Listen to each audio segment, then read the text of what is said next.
মাননীয় প্রধান নির্বাচন কমিশনার বলেছেন যে আপনারা মনের মধ্যে এরকম কোনো সন্দেহ রাখবেন না যে সাংবাদিকদের বিরুদ্ধে কমিশন। তিনি বলেছেন কমিশন পুরোপুরি সাংবাদিকদের পক্ষে আছে এবং সাংবাদিকরা যাতে প্রফেশনালি ইলেকশনটা কভার করতে পারে সেজন্য যা যা করণীয় সেটা আমরা সেই অবস্থানটা আমাদের সেরকম। তো আমরা ইতিমধ্যেই আচরণবিধি বা নীতিমালা যেটা হয়েছে সাংবাদিকদের ব্যাপারে সেটার যেখানে যেখানে সমস্যা আছে আমাদের কাজ করার ক্ষেত্রে সেটা আমরা তো মেনশন করেছি ওনাকে এবং কাগজটাও দিয়েছি।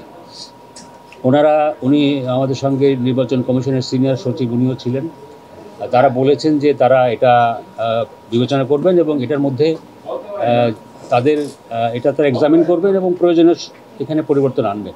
আমরা বিশেষ করে উল্লেখ করেছি যে নির্বাচন কেন্দ্রে ঢোকার পরে প্রিজাইডিং অফিসারকে অবহিত করার একটা কথা বলা আছে, তারপরে আমরা কাজ শুরু করতে পারব।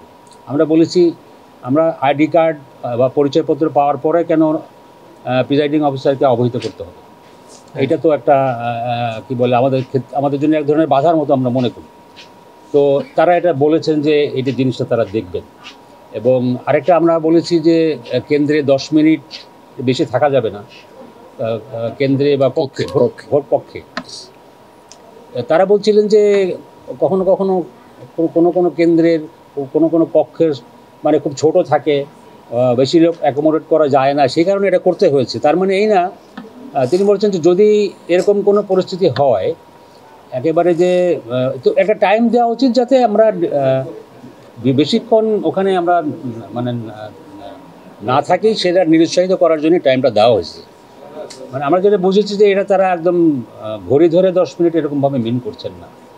এবং আমরা আলোচনা এটাও মনে করেছি যে না, ওনারা অনেকখানি আন্তরিক, আমাদের কাজের ক্ষেত্রে সহযোগিতা করতে কমিশনও আন্তরিক এবং কমিশন মনে করে যে সিসি ক্যামেরা না থাকলেও সাংবাদিক ক্যামেরা যদি থাকে সেটা তাদের জন্য হেল্পফুল হবে।